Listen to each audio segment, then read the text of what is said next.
Hi, my name is Joe Nick Petoskey, and I'm a writer at large at Texas Highways Magazine. Thank you for tuning in for this conversation on natural resources as part of the Texas Tribune Symposium on the future of rural Texas. I'm joined today by Roel Lopez, Michael Young, and Lara Zent. Dr. Roel Lopez is the director of the Texas A&M Natural Resources Institute, where he provides leadership in wildlife ecology and natural resources management. His research interests include endangered and fragmented wildlife populations, sustainability of military lands, and rural land trends and demographics. Michael Young is a senior research scientist at the Bureau of Economic Geology. He has over 35 years of experience in environmental geosciences, hydrology, and soil sciences physics. He sits on the Graduate Studies Committee in the Jackson School of Geosciences at the University of Texas at Austin, and was recently elected as a fellow of the Geological Society of America and Soil Science Society of America. Lara Zent is the executive director of the Texas Rural Water Association, helping water and wastewater systems provide clean drinking water and efficient service to their customers. In addition to serving as the executive director, Zent is also the lead lobbyist and serves as the Texas Rural Water Association's general counsel. Let's get started, y'all. Texas is a land of wide open spaces, magical springs, and clear running rivers, and 367 miles of coastline. When it comes to biodiversity, we're tops. But human population growth, increasing demand for water, for housing, fragmentation, waste, and pollution all loom as threats. How is Texas stewarding its natural resources from your perspectives? What's the good news? What's the bad news? And what's getting your attention? Roel? All right. Thank you, Joe. Thank you for that kind introduction as well. So let me start out by, it reminds me of the old Western, the good, the bad, and the ugly. And I'll start out with the ugly, if you will, on what's kind of getting my attention here in the state. Texas is a large state. It's about 171 million acres, about 141 million acres. About 83% of the state is a farm, a ranch, a family forest. And one of the unfortunate trends that we see in the state is a loss of these working lands, these farms, ranches, and family forests that I've described. We lose about a square mile of rural working lands per day. So not only land loss, but then when you look at landowner demographics, we're seeing changes and shifts in the average age of landowners. They're approaching retirement age. And for those reasons, that offers some unique challenges in terms of land transfer. Who's going to continue to maintain and steward these landscapes, as well as changes in landowner objectives. So many landowners, new landowners, are managing for different purposes and reasons. So that's kind of the challenge, if you will. The bad news, when you look at the state as a whole, is that land use changes are occurring twofold. One is near urban centers, and some of the big drivers for that are, as you alluded to, more people, housing, and economic growth in the state, which is positive, but reflects in additional pressures on these natural resources, as well as the fragmentation or the breakup of these landscapes, these farms and ranches. So that's the bad, if you will. In addition, there's also non-urban development pressures tied to oil and gas activity, wind energy, and Mike's going to talk a little bit more about that as well. And lastly, the good news. So I think in the state we have a strong economy. There's room for opportunities to protect these rural communities. There, I think, is an increased understanding and the value of these rural communities. To take, for example, this forum, as well as some of the work from the Texas Rural Funders. So again, there's a strong interest and recognition that these rural landscapes are important to a broader public. And lastly, the work of several advocacy groups stemming from organizations like the Texas Farm Bureau or cattle raisers to municipalities, counties, and so forth, all with an interest in maintaining these rural landscapes. The bottom line is this, we talk about infrastructure in rural landscapes or rural communities. Land is an important infrastructure by definition. So that's kind of a snapshot, I think, of what's happening in the state. Michael, how are we looking? Well, thank you, and thanks for inviting me to the panel. I'm going to pivot a little bit on what Roel was talking about. Rural Texas provides many of the resources that urban Texas uses. It's almost an export of water and energy to the urban centers along the I-35 corridor, along the Rio Grande Valley, down in Houston. And there has been, I think, a much greater appreciation and focus on sustainability of Texas rural lands, particularly in West Texas. We're doing a lot of work and research on trying to understand how land use is changing in West Texas, particularly in the Permian Basin, where renewable energy is being used, oil and gas. How do we sync all of these systems up so that sustainable lands can continue in production and farming and ranching in the way that it has for over a century?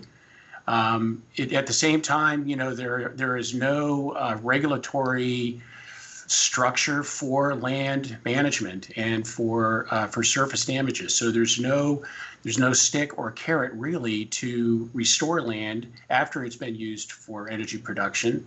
After it's been converted over. And so it really becomes up to the individual landowner to make decisions for himself and herself on how the land is to be managed.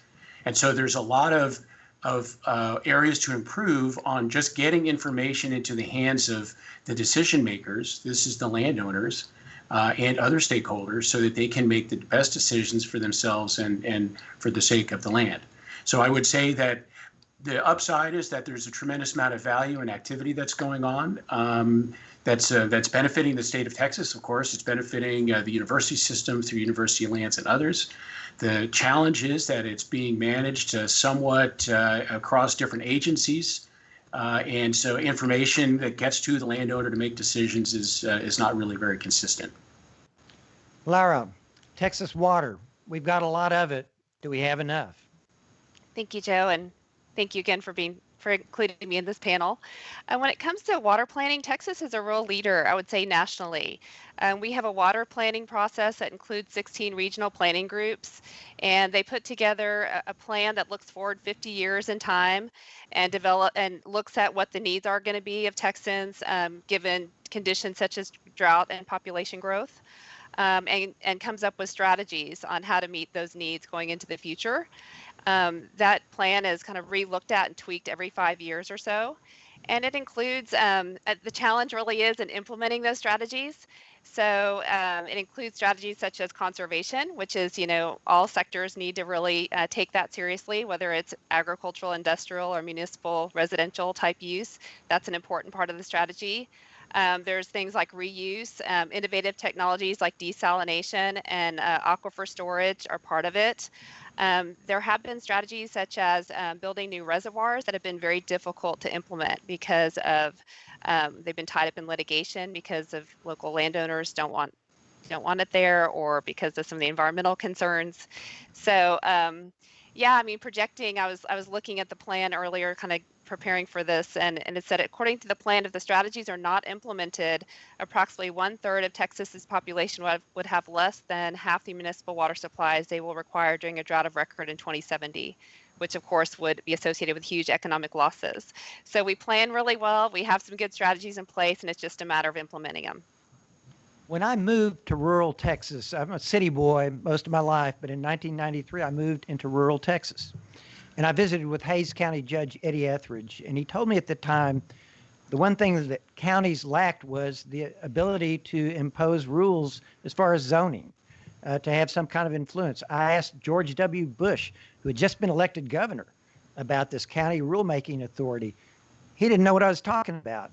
And ever since, I don't think the legislature's done anything to address this issue. Is the lack of zoning power, zoning authority for counties a hindrance to protecting the natural resources of Texas? Lara? Oh, me first, huh? Yeah. Um, you know, I think zoning is important when it comes to developing new areas and probably preserving parks and things like that. So I could definitely see where that could be a helpful another good tool in the toolbox for counties and areas that are outside cities, which are typically have the zoning authority. I don't see it as much in play when it comes to water management. I mean, water management is groundwater is managed through the local groundwater districts currently that manage the aquifer resources and permit. It's considered a private property right, but it is regulated in that way locally. And then when it comes to surface water regulation, that's through the Texas Commission on Environmental Quality that permits the surface water and makes sure that there's enough left for environmental flows. But I'm interested in what the others have to say on the zoning issue. Michael? Yeah, well, I think that for those that are outside of cities and extraterrestrial jurisdictions, the ETJs, I think that growth in those areas does put the communities somewhat at a disadvantage, because the planning for long-term water use for these communities outside of the ETJs is really done now outside of the communities. And so although the GCDs, the groundwater conservation districts, do have some regulatory authority, they are often many of them are managed differently. They have different levels of monitoring and also sophistication in how the water is being used. So there's not a consistent level of information that's being made available to the groundwater conservation districts, and how to communicate that information to the individual GCDs, I think is going to become a larger issue going forward as more people move into the rural part of the state, particularly in the hill country, which is really the recharge area for many of the springs for the I-35 corridor. Royale? All right, so that was in 1993, Joe. About a year and a half ago, we surveyed county commissioners across the state and asked them about issues and concerns with regards to natural resources. And when it came to land use planning, that continues to be a challenge today for many of these counties, particularly rural counties, that have to try to find ways forward in addressing that. But in addition, I would also say, so yes, that continues to be a challenge, but there's also other tools that have been applied, I think, in a way, creatively, from tax incentives to market-based strategies by some counties that can be applicable in the conservation of rural lands, rural communities.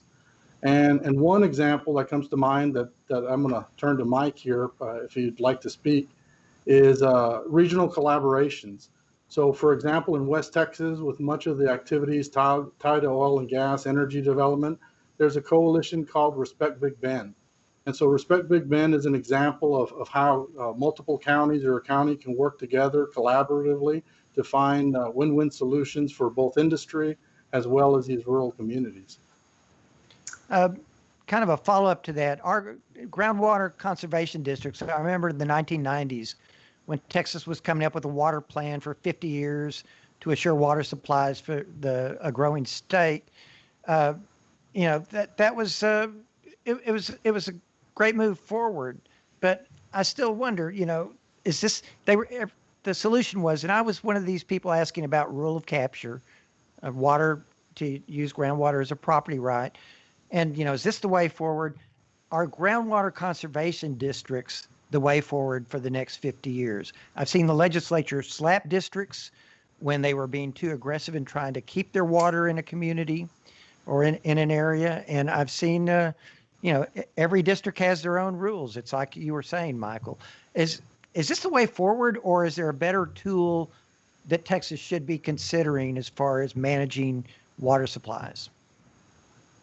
Well, I'll start that and thank Roel for the plug for Respect Big Bend, which I can talk about. I think that there are 99 GCDs, I think, in the state of Texas, and having this really comes down to the question of what's the proper scale of governance. Do we have one large organization that manages all of groundwater for the state? Do we have one for every county?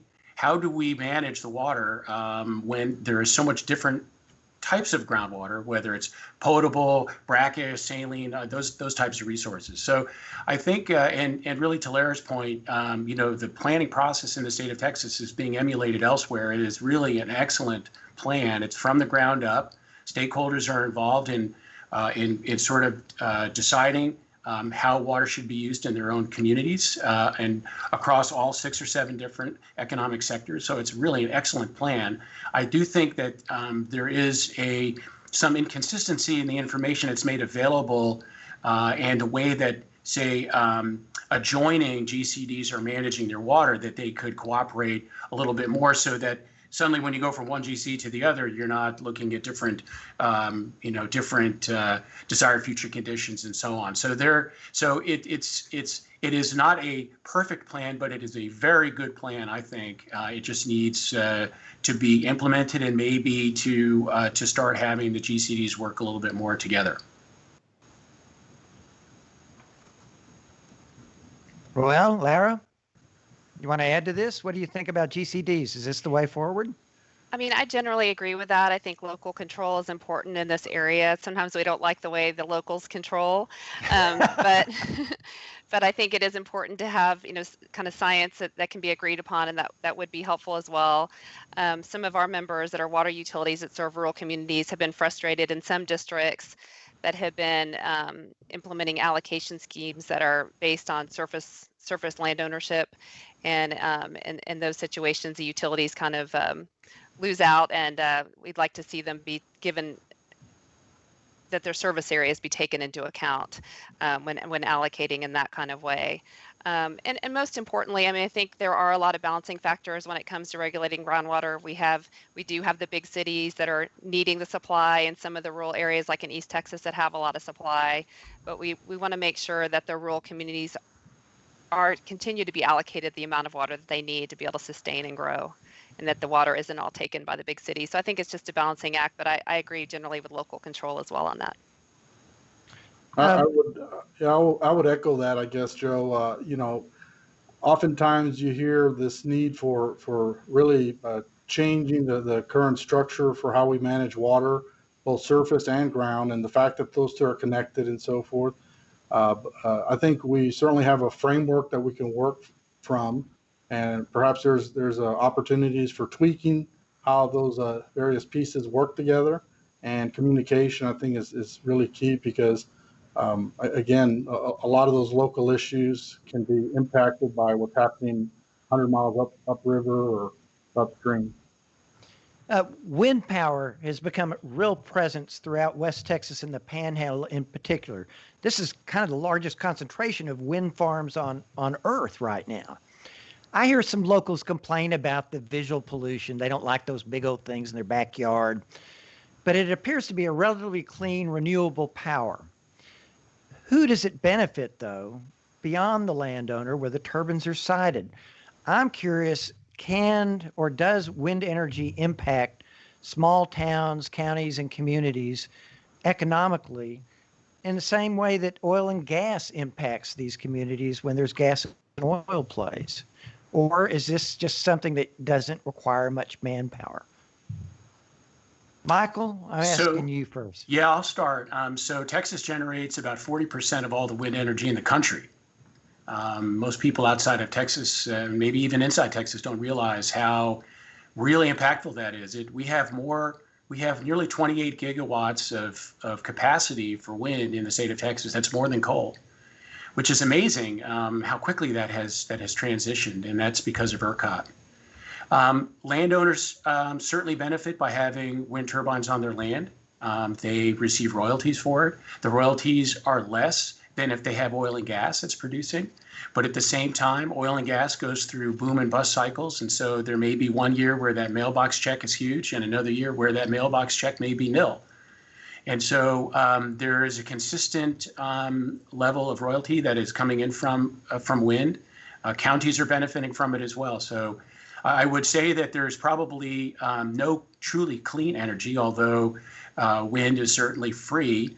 It takes a lot of energy to build the turbines. We have to bury the blades, and move them up to Wyoming to bury the blades. And we see them driving around on the highway. So it's not perfectly clean. But I think that in the long term, having a diversity of energy sources, whether it be natural gas, wind, solar, and so on, I think it's much better for the state of Texas. And we're not really even talking about the carbon emission question and sort of how that benefits globally by using wind energy. But I think that there's quite a lot of benefits both to the landowners, the counties, and the communities. Roel? I would agree with Mike's comment. I do understand the perspective, I think, of rural communities that also have to sort of address the aesthetic issue for some that may not like that and so forth. Most certainly, as an energy source, it's a positive, particularly for these larger urban centers. But I do think there's some issues or challenges that these rural communities have to address, just being blunt about it. I mean, it is something that has to be done in a very strategic and collaborative fashion, in my opinion. And that's one of the reasons, or one of the things that I like about Respect Big Bend, where it's an attempt to sort of find that balance between the two. Last year, there's another impact of wind energy that many people don't think about. One of the top 3 industries in Texas is defense. The military is a big presence in the state. And so these wind energy, these turbines cause some challenges for the air mission, for the Air Force, Army, and so forth. And so one thing that we did at the Institute is working with the state industry, the military services, is try to find that balance. And so a lot of it comes down to just communicating and sharing concerns and trying to find win-win solutions for all. Laura, I know you're a water person, but from where you sit, wind energy, this is the path forward, or is it a part of our overall strategy, or this doesn't even affect me? Well, I was actually visiting with one of my board members who manages a water utility in South Texas, and there's a lot of wind farms down there, and was asking him about what he felt like the economic impact to the local community was. And he shared that, he said, well, they get tax breaks at first when they first put in, but after those tax breaks go away, there's money given to the local economy through taxes, so that's one benefit to the local economy.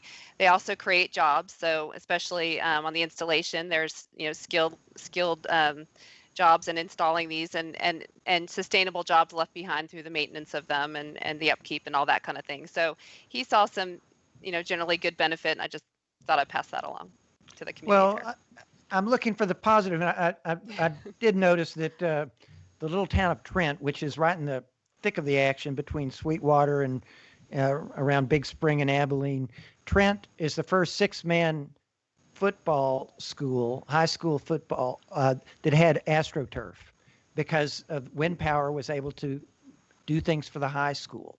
So they were able to, enjoy some benefit. I question whether it's that direct impact that oil and gas have, because they bring in labor, people to do hard work and things like that. And I'm not sure I see that. It's more passive with wind power. One last quick question. Is there economic hope for small towns that are not near large cities? And just in a sentence or two, we got to wrap this up, but weigh in and give me some hope if you can. I'll go first. I think small cities need to find ways to incentivize industry coming to their cities.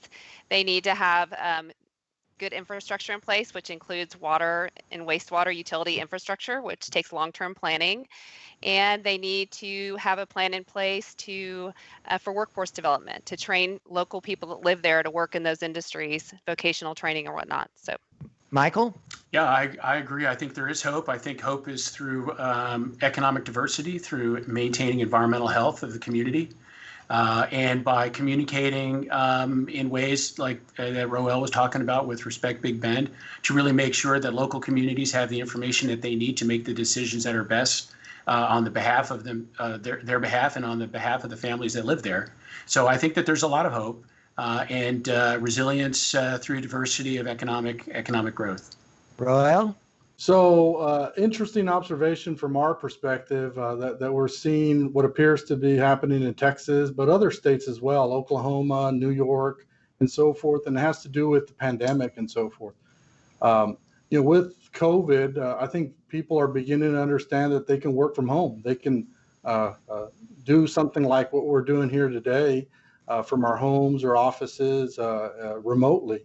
And so I think there's a potential opportunity there. And we're seeing that in some of these smaller communities where folks are beginning to realize that I could have a job in Austin, but live in Mason, Texas, or what have you. And so we're beginning to see what appears to be some shifts of people moving into these rural communities.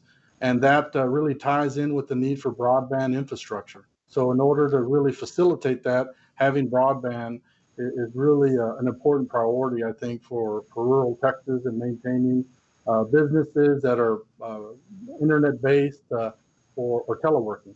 And with that, we're out of time. Thank you for joining us, and thank you to Roel Lopez, Michael Young, and Lara Zent for joining us.